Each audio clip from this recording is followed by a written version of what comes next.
कुछ करना था और क्या कुछ किया आज इलेक्शन कमीशन ने? ये मुझे बताइए, क्या अभी तक कौन सा मौसम रहा है ऐसा जम्मू कश्मीर के लिए जो रास आया हो सरकार को, और फिर इलेक्शन कमीशन बड़ी देर के बाद यहाँ तशरीफ़ फरमा हुए।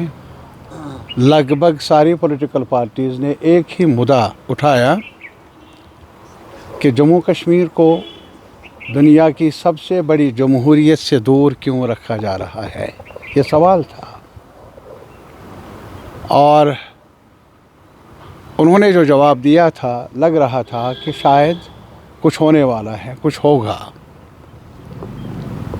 लेकिन मेरी राय पहले से ही रही है कि सरकार को अभी ऐसा कोई नजूमी मिला नहीं जो उनकी गिनती को पूरा करे या विश्वास दिलाए कि वोट के बगैर भी आप कुर्सी पर बैठ सकते हैं।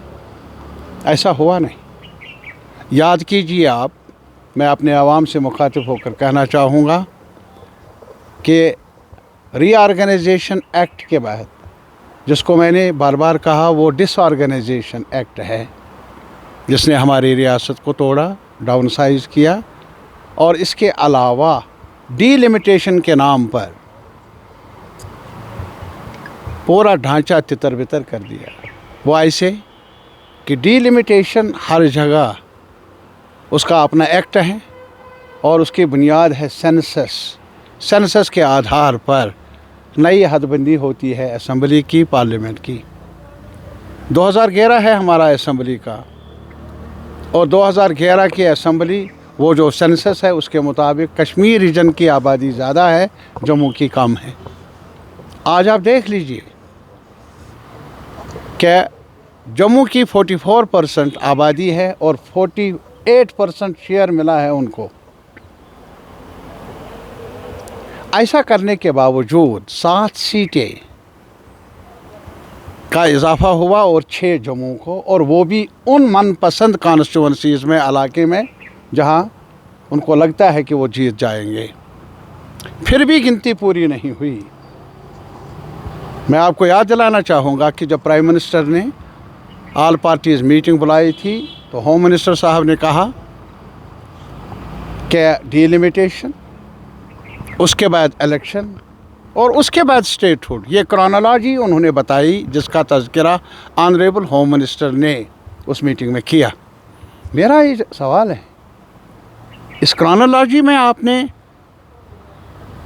काफ़ी उर्सा लगा दिया डीलिमिटेशन के नाम पर तितर बितर करने में, सीटों का इजाफा मनमानी ढंग से करने में। उसके बाद क्या कभी मौका नहीं था, क्या पार्लियामेंट का सेशन नहीं हुआ जो आप और सीटें बढ़ाते और सीटें क्या बता दी, नॉमिनेशन करके।